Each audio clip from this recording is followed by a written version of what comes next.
یہ جو حضرت معاویہ پہ الزام لگایا جاتا ہے کہ حضرت معاویہ رضی اللہ تعالی عنہ کے حکم سے معاذ اللہ حضرت علی کو گالیاں دلوائی جاتی تھیں، یہ الزام بھی لگایا گیا نا. یہ خوب سمجھ لو، حدیث کے الفاظ میں سب اور شتم کے لفظ ہیں. سب اور شتم کا لازمی ترجمہ یہ کرنا گالیاں، یہ بالکل غلط ہے. کسی کی پالیسیوں سے اختلاف کرنا اور کسی کے بارے میں کوئی بھی ایسے الفاظ استعمال کرنا جو یعنی اس کی پالیسیوں سے متعلق. اسی میں ایک مثال دیتا ہوں. جناب انجینئر صاحب نے جب یہ سب کا لفظ ہے نا، سب کا لفظ حضرت عباس اور حضرت علی رضی اللہ تعالیٰ عنہ کے درمیان اختلاف ہوا تھا کسی مسئلے پہ، تو اس میں یتسابانی، ایک دوسرے کو سب کر رہے تھے. تو وہاں انجینئر صاحب نے اس کا ترجمہ کیا ہے کہ بڑوں میں کچھ اختلافات ہو جاتے ہیں. تو یہ ساری چیزیں جب میں جیلم گیا تھا تو پورا سب کچھ، لیکن وہ کیا کریں، وہ مسئلہ یہ ہو گیا. مزہ جب آتا ہے جب فیس ٹو فیس بات ہوتی. تو وہاں ہی ترجمہ کیا بھائی دو بزرگوں میں جب ہو جاتا ہے کوئی بعض دفعہ اختلاف ہو جاتے ہیں تو وہ اس کا اظہار کر رہے تھے. تو بھائی آپ جب اہل بیت کے بارے میں جب ان کا آپس میں اختلاف ہو اور سب کے لفظ ہو رہے ہیں تو آپ اتنی احترام سے نام لے رہے ہو. کیوں؟ آپ کو اہل بیت سے محبت ہے اور ہونی بھی چاہیے، ہمیں بھی ہے. جب حضرت معاویہ کے بارے میں ہے کہ وہ حضرت علی پہ سب کروایا کرتے تھے، وہاں ترجمہ کر رہے ہو گالیوں سے، تو یہ تھوڑا سا کیا ہو جاتی ہے، تھوڑی زیادتی ہو جاتی ہے نا. یہ وہاں بھی آپ بولو حضرت علی کی پالیسیوں سے کیا کر رہے تھے، اختلاف تو وہ تو تھے نا، وہ اختلاف تو تھا، اس کا کون منکر ہے. شتم کا لفظ ہے، حدیث میں آتا ہے تم میں کوئی شخص جو ہے وہ غالباً تھکاوٹ کے بارے میں حدیث ہے، صحیح حدیث ہے مشکات کی، یا نشے کے پہلے، نشے میں حکم تھا نا کہ نماز میں کے قریب جانے کی اجازت نہیں ہے. تو یا تو یہ نیند کے بارے میں حدیث ہے کہ جب نیند آ رہی ہو نا، گہری تھکاوٹ ہو، تو پھر نماز نہ پڑھو، کیونکہ اس میں آتا ہے کہ کوئی شخص اللہ کے سامنے کھڑا ہوتا ہے وَيَشْتِمُ، اور اللہ کو شتم کرنا شروع کر دیتا ہے. کیونکہ دماغ کام نہیں کر رہا ہوتا تو شتم کرنا شروع کر دیتا ہے. تو کیا صحابہ کرام معاذ اللہ کو گالیاں دینا شروع کر دیتے تھے نماز میں؟ بھائی شتم کا مطلب یہی ہے کہ اللہ کی مرضی کے خلاف کوئی بات ہو جائے، ایسی بات ہو جائے جو نماز کے تقاضوں کے خلاف ہے. تو خلاصہ یہ نکلا کہ سب اور شتم، کسی کی پالیسیوں پہ اعتراض کرنا، کسی کو جو ہے وہ اختلاف رائے کرنا، اس میں تھوڑا مضبوط لہجہ اختیار کرنا، اس کو بھی سب و شتم کہا جاتا ہے. اور یہ دونوں چیزیں حدیث سے ثابت ہیں. اور آپ نے جب اہل بیت کا آپس میں اختلاف ہوا تو وہاں یہی ترجمہ کیا ہے. تو ہم کہتے ہیں جیسے اہل بیت سے محبت یقیناً ہونی چاہیے، تو سیدنا معاویہ کے بھی تو فضائل ہیں نا، تو ان کے لفظ میں آپ تعویل کیوں نہیں کر رہے؟ کم از کم ان کو وہ مقام دے جو سیدنا علی نے ان کو مقام دیا ہے. وہ الزامات ان پر مت لگاؤ جو حضرت علی نے بھی ان پر الزامات نہیں لگائے. یہ وہ جو الزام لگائے جا رہے ہیں نا، یہ وہ الزامات ہیں جو مدعی سست اور گواہ چست. حضرت علی کا بھی اس حد تک ان سے نہیں تھا. سیاسی اختلاف میں تلواریں چلتی ہیں، لیکن ایک دوسرے کی ذات پہ نہیں کیچڑ اچھالا جاتا. اور نہیں اچھالا حضرت علی نے کیچڑ، نہ حضرت معاویہ نے اچھالا، نہ حضرت علی نے اچھالا ہے. سمجھتے ہو کہ نہیں سمجھتے؟ تو وہ اس میں کیا دیا کہ فقہ حنفی میں جو ہے نا ویل مچھلی حرام ہے. کوئی فقہ حنفی میں حرام نہیں ہے بھائی، حلال ہے. فقہ حنفی میں مچھلی تو جو ہے وہ حلال ہے. اور بھی بہت ساری باتیں فقہ حنفی کی طرف منسوخ کی بھی ہے کہ فقہ حنفی میں ایسا ہے، وہ ہوتا ہی نہیں ہے ایسا. یا پھر وہ صرف فقہ حنفی میں نہیں، وہ سارے فقہ میں ایسا ہوتا ہے، سب میں ہی ہوتا ہے. تو آپ نے اس کو ایک فقہ کو پکڑ کے وہ بنایا ہوا ہوتا ہے اس میں. تو اس لیے یہ ابھی بہت ساری باتیں تھیں. ابھی جو کہ میرا ٹاپک میں اس لیے تھوڑی بیٹھا تھا، تو انہوں نے چھیڑ دیا بلا وجہ اپنے شاگردوں کو نا، میرا کلپ چلا کے پھر اس پہ ریئیکشن. ایک طرف آپ کہہ رہے ہو ہم نے مفتی صاحب سے دوستی کر لی ہے، دوسری طرف آپ پھر وہی کام کر رہے ہو. آپ کو چین ہی نہیں آ رہا یار. تو اب میں اگر الجھ گیا نا، یہ ذہن میں رکھو، ابھی تک میں نے انجینئر کے خلاف پراپر ورک کیا نہیں ہے، کیونکہ میں اپنے آپ کو اس بحث میں نہیں الجھانا چاہتا. جیسے قیصر راجہ صاحب نہیں الجھانا چاہتے نا، وہ کہتے ہیں میں ایتھیزم کے خلاف کام کر رہا ہوں. تو میرے بھی ٹاپک یہ ہے نہیں، میرے ٹاپک بھی ایتھیزم کے خلاف ہے. اسلام کی حقانیت کو دنیا کے سامنے بیان کرنا، پھر پریکٹیکلی جو خرابیاں مسلمانوں میں آئی ہوئی، خاص طور پر ہمارا فیملی سسٹم ابھی خطرے میں لگا ہوا. میں جو 4 شادیاں چیختا ہوں آپ کو عیاش بنانے کے تھوڑی چیختا ہوں، میں پاگل ہو گیا؟ میں تمہارے 4 شادیوں سے مجھے کیا ملے گا بھائی؟ مجھے کوئی فائدہ ہونے والا ہے؟ مجھے اس لیے کروا رہا ہوں لڑکیوں کے گھر بسیں اور زنا سوسائٹی سے ختم ہو. وہ حال نہ ہو جو جاپان کا حال ہوا ہے، جو انگریزوں کا حال ہو گیا. اتنی ترقی کے بعد بھی بیچارے برباد ہو رہے ہیں، تو وہی ہمارا بھی حال ہو جائے گا. تو ہم تو اس چکر میں ان چیزوں میں، اگر میں انہی رفع الدین میں اور وہی 2812 کو لے کے بیٹھا رہوں اور بنو امیہ کے پھڈے سلجھاتا رہوں تو ہماری تو صلاحیتیں ساری کدھر چلی جائیں گی، اسی میں لگ جائیں گی. تو اس لیے انجینئر صاحب سے گزارش ہے کہ خاموش ہی رہیں تو زیادہ آپ کریں، میرا نام نہ استعمال کریں، نہ میری کسی فین کو بولیں کہ تصویر لگائے. کیونکہ اب اگر میں شروع ہوا تو چونکہ جہلم جانے کا دروازہ بھی بند ہو گیا ہے، آن لائن بھی آپ نے بیٹھنے سے انکار کر دیا تھا. میں نے کہا تھا نا کچھ شرائط رکھ لیتے ہیں، تو آپ نے کہا بغیر شرطوں کے. تو جو بغیر شرطوں کے جو بات ہوتی ہے نا اس میں تو بیٹھنا ہی نہیں ہے، یہ تو مرغوں کی لڑائی تھوڑی دیکھنی ہے لوگوں نے. تو اب اگر میں شروع ہوا نا تو پھر میں پراپر گھر تک پہنچاؤں گا آپ کو، کیونکہ پھر میں اسی طرح کروں گا. ابھی تک میرا ایک بھی میرا خیال ہے کہ ایسا کلپ نہیں ہے جس میں انجینئر صاحب کا میں نے بیان چلا کے ریئیکٹ کیا اس پہ. اصل تو طریقہ یہی ہوتا ہے کہ آپ اگلے کا بیان چلائیں کہ یہ انہوں نے یہ کہا ہے اور یہ کیا کہا ہے، یہ دیکھو غلط ہے، تو انجینئر صاحب آپ رجوع کر لو.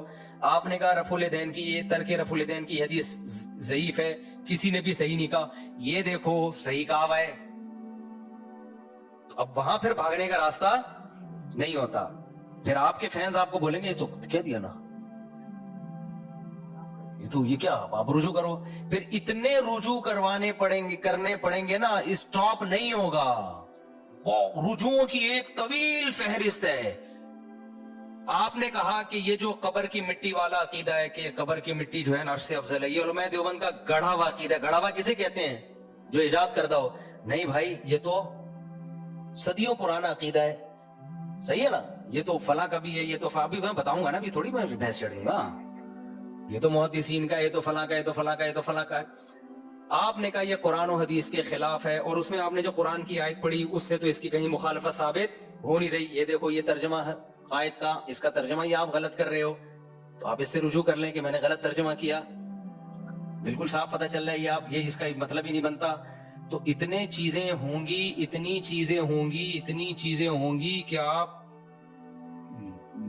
نہیں ٹک پاؤ گے بھائی. وہ کہتے ہیں نا تم سے نہیں ہو پائے گا، ٹھیک ہے نا، بہت مسئلہ ہے. آپ نے کہا تھا، میں نے کہا تھا حضرت حسن نے کثرت سے شادیاں کی ہیں. آپ نے کہا یہ امام حسن کی توہین ہے، کسی حدیث میں نہیں ہے، یہ کسی حدیث کی کتاب میں نہیں ہے. تو میں فوراً دکھا دوں گا. دیکھو آپ کا پہلے کلپ چلاؤں گا میں. آپ کہہ رہے ہو کسی حدیث کی کتاب میں نہیں ہے، میں دکھاؤں گا یہ رہی حدیث اور یہ کتاب. پھر آپ کہو گے ضعیف ہے، مجھے پتا ہے. تو بھائی آپ نے دعویٰ یہ نہیں کیا تھا کہ ضعیف ہے یا صحیح ہے، آپ نے کہا تھا کہ کسی کتاب میں یہ ہے ہی نہیں یہ کتاب. پھر آپ کہو گے یہ حدیث کی کتاب نہیں ہے. یہ آپ کا کلپ ہے جس میں آپ کہہ رہے ہیں یہ حدیث کی کتاب ہے. پھر آپ کہہ رہے ہو یہ ضعیف ہے، یہ ضعیف نہیں ہے. بھائی جس بیس پہ آپ ضعیف کہہ رہے ہو وہ بیس کیا ہے؟ غلط ہے، یہ تو صحیح ہے. تو آپ اور ہیں ابھی، تو اگر آتے گئے نا تبھی بتا بہت ہیں. آپ نے کہا یہ عدالتی خلا، عورت کو بھی حق طلاق کا. آپ نے جو حدیث پڑھی بھائی وہ یہ ترجمہ نہیں ہے. سمجھتے ہو کہ نہیں سمجھتے؟ وہ یہ نہیں ہے. آپ نے کہا اسلام میں ساس کا کوئی رشتہ ہی نہیں ہے، اس پہ کوئی قرآن و سنت کی دلیل نہیں ہے. یہ قرآن کی آیت ہے بھائی، اس سے سسرال کا رشتہ کیا ہو رہا ہے؟ ثابت ہو رہا ہے. آپ نے کہا تھا عورت پر شوہر کے رشتہ داروں کی خدمت لازمی نہیں ہے. یہ رہی بخاری کی حدیث. اس سے پتہ چلتا ہے بعض صحابہ نے شادی کی ہی اپنے بچے پلوانے کے لیے، سوتیلے بچی، بلکہ اپنی بہنوں کو پلوانے کے لیے. جابر بن عبداللہ نے، میں بتا نہیں رہا نا ابھی، تو پھر پروگرام شروع ہو جائے گا نا پھر، کیونکہ فوراً ری ایکشن میں لیں گے یہ حدیث کا یہ مطلب ہے. تو وہ جب ہوگا نا، تو اتنی ہے کہ آپ خدا کی قسم میں کانفیڈنٹلی کہہ رہا ہوں مجھے ری ایکشن کرانے میں میرا پلڑا بہت بھاری ہوگا، انشاءاللہ بہت بھاری ہوگا. ہم تو آپ کو معاف کیا ہوا ہے، ہم نے چھوڑا ہوا ہے آپ کو ہم نے، اور آپ ہمارے خلاف بولتے رہتے یہ مولوی ایسے، یہ مولوی یوں، یہ فلانا یوں، یہ ڈمکانا. ہم آپ کو زیادہ ویلیو نہیں دے رہے ہیں کیونکہ ہم یہ نہیں چاہ رہے کہ ہم اس بحث میں الجھیں. دیکھو ایک واقعہ سناتا ہوں. ہمارے ایک دوست ہیں باڈی بلڈر ہیں، کل میری ملاقات ہوئی، بڑے لمبے چوڑے نا. تو وہ کیا ہوا کہ اب وہ جو ہے نا فلیٹ میں اوپر سے وہ نیچے کھڑے ہوئے اوپر دیکھ رہے تھے اپنے کسی دوست کو. اوپر فلیٹ میں نا اوپر ایک باریک سا بندہ کھڑا ہوا تھا. وہ سمجھ رہا میری بیوی کو جھانک رہا ہے یہ. الگ بیچارہ شریف آدمی ہے، وہ حرکتیں کرتا نہیں ہے. تو وہ ہمارے جو دوست ہیں نا بلڈر ہیں، وہ نیچے کھڑے ہوئے اوپر جھانک رہے ہیں نا یہ فلیٹ میں. وہ اوپر ایک دبلا سا بندہ تھا، اس کو لگا کہ میری بیوی کو دیکھ رہا ہے. غلط فہمی تھی، اس کو پہلے تحقیق کرنی چاہیے تھی آگے لڑنے کے لیے نا. اچھا اوپر سے اس کو نظر نہیں آیا کہ یہ بڑی چیز ہے نا یہ. تو خیر کہتے ہیں وہ میرے گھر پہنچ گیا, نیچے نہیں آیا اس وقت, پہنچ گیا ہوگا گھر. وہ کہہ رہے ہیں جب دروازہ بجایا نا میں گھر سے باہر نکلا, اب تڑی نہیں دے تو مصیبت, کہ آیا کس کام کے لیے. تو کہہ رہے وہ نا عجیب سا اس کی حالت نا یوں یوں یوں کانپنا سا شروع کر دیا اس میں. کہہ رہے مجھے ہنسی آ گئی, میں نے کہا یار پکچر سے کیا سمجھ رہے ہو کہ نہیں سمجھ رہے. تو ہم بھی بہت سے لوگوں کو اگنور کر رہے ہوتے ہیں کہ یار ایک ہم نے اگر اپنے آپ کو اس میں ہم نے ڈال دیا تو کتنے لوگ ہیں جنہوں نے داڑیاں رکھ لی ہیں بیان سن کے, کتنے لوگ ہیں جن کی سٹریس دور ہو گئی ہے, کتنے لوگ ہیں جو زنا سے بچ گئے ہیں, جو نکاح کی طرف چلے گئے, کتنی لڑکیاں طلاق یافتہ تھیں جن کی شادی ہو گئی بیان سننے کی وجہ سے یا ان کے مردوں نے کر لی. میں تو بتاتا ہوں روڈ پہ روک روک کے خواتین نے شکریہ ادا کی ہیں. پھر گھر کا جو فیملی سسٹم ہم لوگوں کا تباہ ہو رہا ہے, اس میں کتنے لوگ ہیں جو صحیح ہو گئے الحمدللہ, خودکشیوں سے کتنے لوگ بچ گئے ہیں. تو اگر ہم نہیں چاہ رہے کہ ہم اس بحث میں الجھیں, تبھی جب انجینئر صاحب نے کہا تھا نا میری دوستی ہو گئی ہے, تو میں خوش تھا کہ چلو یار یہ ٹاپک ختم ہو, ہم کچھ اور کام. لیکن وہ پھر بھی لگے ہوئے.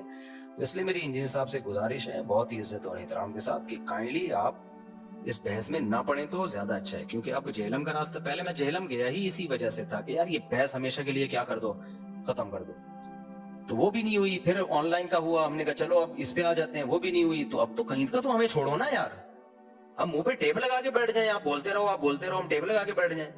تو اس لیے اب اگر آپ نے پھر دوبارہ کیا نا تو پھر میں بہت کچھ ہے, چند میں نے صرف مثالیں دی ہیں کہ آپ کا میں کلپ چلاؤں گا جس میں آپ نے کہا کہ حضرت حسن پر مفتی صاحب نے جھوٹ باندھا ہے, کسی حدیث کی کتاب میں نہیں ہے. میں حدیث کی کتاب میں دکھاؤں گا, میں آپ کو وہ میں دیکھ کے رکھا ہوا ہے, ایسا نہیں کہ میں بعد میں کرا, ہے سب کچھ موجود ہے, وہ میں دکھا دوں گا. آپ کہہ سکتے ہو ابھی دکھا دو نا, پھر تو میں ابھی اس لیے نہیں دکھا رہا کہ جب ایک کام ہو تو پھر پراپر وے میں ہو. پھر ایک چیز نہیں دکھاؤں گا, بہت ساری چیزیں, پھر آپ اس سے رجوع, پھر آپ اس سے رجوع, پھر آپ اس سے رجوع. رفع الیدین والے مسئلے میں جو, پھر تراویح والے مسئلے میں جو آپ نے کہا گولڈن سنت ہے 8 رکعت والی گولڈن, میں یہ بھی بتاؤں گا یہ گولڈن کا لفظ آپ نے کہاں سے چرایا ہے.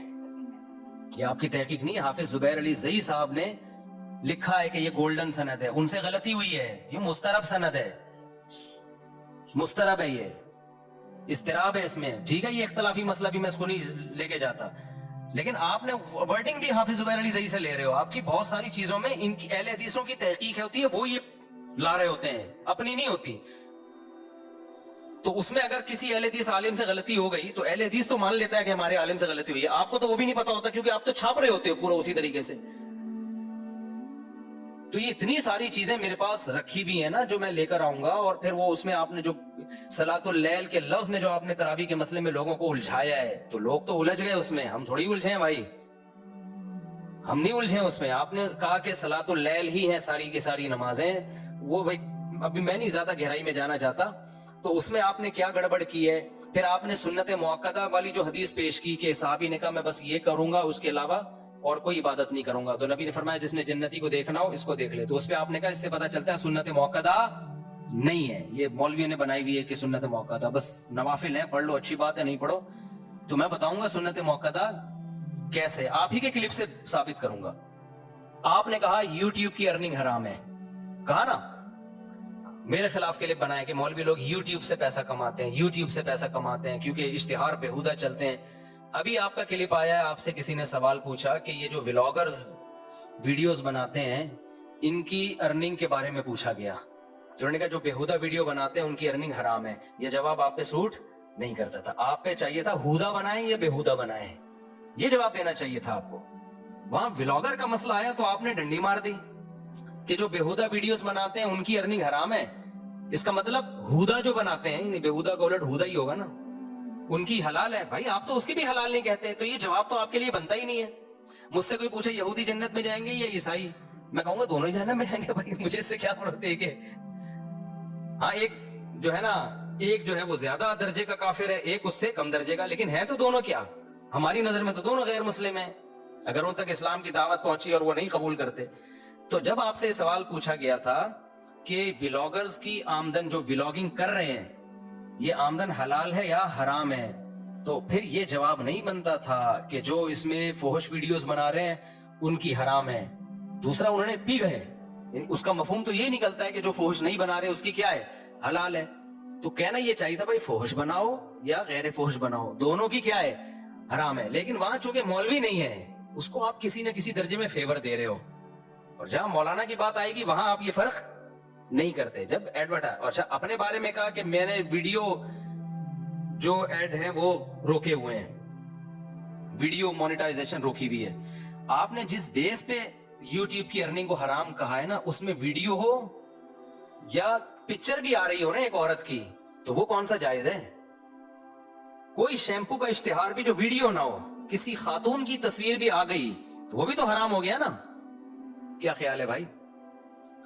تو وہ کون سا جائز ہو گیا؟ آپ یہ کہو کہ وہ کم حرام ہے, یہ بڑا حرام ہے, تو حرام تو دونوں ہو گئے. وہاں آپ نے پی گئے اس کو, تو بہت ساری چیزیں ہیں.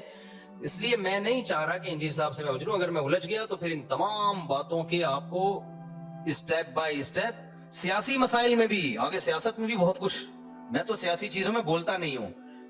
ابھی کتنے الیکشن چل رہے ہیں, اکھاڑ پچھاڑ, میں نے تو چھوڑ دیا بولنا, کیونکہ بھائی ہمارا موضوع یہ ہے نہیں. کبھی کوئی بہت مسئلہ ہو گیا تو 2-4 لفظ بول دیتا ہوں, ورنہ نہیں. بعض لوگ ہر چیز میں گھس رہے ہیں, تو ایسے اس میں خواتین مردوں کی نماز والا مسئلہ تھا. میں نے کہا کوئی حدیث لے کر آؤ جس میں ہو کہ عورتیں آہستہ لبیک کہیں گی. اس کا بھی کیا کر دیا, حدیث پیش نہیں کی ہے. آپ نے صحابی کا اثر پیش کیا ہے. حالانکہ حدیث سے کیا مراد ہوتی ہے؟ جب الاطلاق, ہم تو صحابی کے اثر کو بھی حدیث ہی مانتے ہیں. تو اگر اسلاف کے اثر کو حدیث ماننا ہے تو ہمارے پاس بھی موجود ہے. اور پھر آپ نے جو حدیث پیش کی وہ بھی ضعیف ہے. تو میں کلپ چلا سکتا ہوں. آپ نے, جب آپ کا مسئلہ آتا ہے کہ عورتیں آہستہ لبیک کہیں گی, صفا مروہ پہ دوڑیں گی نہیں بلکہ چلیں گی, وہاں کوئی بھی حدیث نہیں ہے. آپ اجماع امت کو حجت مان رہے ہو. لیکن جب خواتین مردوں کی نماز میں فرق والا مسئلہ آتا ہے تو وہاں بھی اجماع امت ہے, وہاں آپ حدیث کا مطالبہ کر رہے ہو. یہ ناانصافی ہے کہ نہیں ہے؟ ابھی انجینئر صاحب جواب نہ دیں آپ, کیونکہ آپ ہو سکتا ہے جواب دے دیں کہ حضرت عائشہ نے فرمایا کہ جی ہم چلتے ہیں تو تم بھی چلو. حضرت عائشہ نے جو فرمایا وہ سند ٹھیک نہیں ہے. سمجھتے ہو کہ نہیں سمجھتے ہو؟ اور وہ بھی حدیث مرفوع تھوڑی ہے. وہ فرمایا ہی کو اگر دیکھنا ہے پھر تو فرمانے والے بہت سارے دنیا میں گزرے ہیں, نبی سے تو دکھاؤ نا. تو ایسے بہت سارے مسائل ہیں بھائی. بہت کوے والا جو کلپ پہ انہوں نے جو ریئیکٹ کیا تھا اس میں بھی گڑبڑ کی ہے. کوے والے کلپ پہ میں اس کوے کو جائز نہیں سمجھتا, علی طلاق اس کوے کو, اس میں ڈیٹیل ہے. پھر میں نے وہ ریئیکشن ریکارڈ کروایا, وہ جو میں نے جواب ریکارڈ وہ چلا نہیں, تو میں نے کہا نہیں چلے نہ جائے. لیکن اب ہوگا تو اب میں ایسے نہیں, میں وہ طریقہ اختیار کروں گا جس میں آپ کا اور پھر اپنا چلاؤں گا. تو میں ابھی تک میں نے کیا یہ کام, ویسے جواب دیے, لیکن ایسا نہیں کیا کہ انجینئر صاحب کا کلپ چلایا پھر اس کا جواب, کلپ چلایا پھر اس کا جواب. تو یہ خاندانی اصل طریقہ ہوتا ہے. تو یہ ہم نہیں کر رہے, اس لیے کہ ہم اپنے آپ کو اس بحث میں الجھانا نہیں چاہتے ہیں. تو اس لیے آپ نے جو دوستی کا ہاتھ بڑھایا تھا نا, تو اس کو ویسے ہی رہنے دیں تو زیادہ بہتر ہے. کائنڈلی آپ کریں جو کچھ کر رہے ہیں, جو آپ کے ماننے والے لوگ ہیں مانتے رہیں گے. میرا نام آپ کائنڈلی استعمال نہ کریں. اگر میں نے کیا ہے, ہو سکتا ہے وہ کہے کہ انہوں نے کیا ہے, تو وہ پہلے آپ نے کیا ہے پھر میں نے کیا ہے. چلو میرے بھائی, مفتی صاحب کو ان کا عطیہ کرنا کسی صدقے کی حیثیت رکھتا ہے. بالکل خون کا. اچھا اس میں بھی انجینئر صاحب نے گڑبڑ کی ہے. ان سے پوچھا گیا کہ جی یہ IVF کے ذریعے جو مرد اور عورت کی وہ کرتے ہیں نا, پہچان کرتے ہیں, تو پھر مرد کے جنس رکھوائیں, ان کا یہ بھی جائز ہے. حالانکہ یہ تو دنیا میں اللیگل ہے. کتنا بڑا آپ نے, یعنی انسان کو اختیار دے دیا جائے کہ وہ لڑکا پیدا کرے یا لڑکی. اس سے تو یہ گروتھ ریشو کی واٹ لگے گی کہ نہیں لگے گی؟ کیا خیال ہے بھائی؟ تو جو مفتیوں کا کام ہے بھائی, آپ اس میں ٹانگ مت اڑاؤ. یہ مفتیان کرام کا ٹاپک ہے, یہ آپ کا ٹاپک نہیں ہے. تو اس کی اجازت نہیں ہے کہ آپ جینڈر کو خود ہی سلیکٹ کرتے رہیں. اس طرح تو کیا ہوگا, لڑکے ہی لڑکے ہو جائیں گے, لڑکیاں کیا ہو جائیں گی, ختم ہو جائیں گی. تو اس لیے IVF میں رینڈملی جو ہو رہا ہے نا, بس ڈاکٹر کا کام ہے وہ, اگر کسی کی اولاد نہیں ہو رہی تو ٹھیک ہے, IVF کے ذریعے باہر جو دونوں کے جرثوموں کا ملاپ ہوا تو ڈاکٹر بس اس کو رحم میں رکھ دے, لڑکا ہے لڑکی ہے, اس سے یہ نہیں ہو سکتا. کسی کے 6 لڑکیاں بھی ہو گئی نا تو بھی اللہ کی قدرت ہے, 6ٹھی لڑکی ہوگی یا لڑکا, کیونکہ 6 لڑکے بھی تو ہو جاتے ہیں نا. اگر ہم یہ کہیں کہ جی اس کے 6 لڑکیاں ہوئی ہیں, اب وہ لڑکا پیدا کر سکتا ہے, جس کا مطلب جس کے 6 لڑکے ہوئے ہیں اس پر واجب ہے کہ لڑکی پیدا کرے, تاکہ ریشو کیا ہو, بیلنس ہو. تو جب اس کو ہم مجبور نہیں کر رہے تو اس کو کیوں مجبور کر رہے ہیں؟ تو یہ اللہ نے جو اپنے ہاتھ میں رکھا ہوا, یہ بولی میں یشاء اناسا, جس کو چاہتا ہوں بیٹیاں دیتا ہوں, جس کو چاہتا ہوں بیٹے دیتا ہوں, یہ اسی پہ رہنے دو. تو رینڈملی جو ہو جائے وہی ہے. سمجھتا نہیں ہے نا.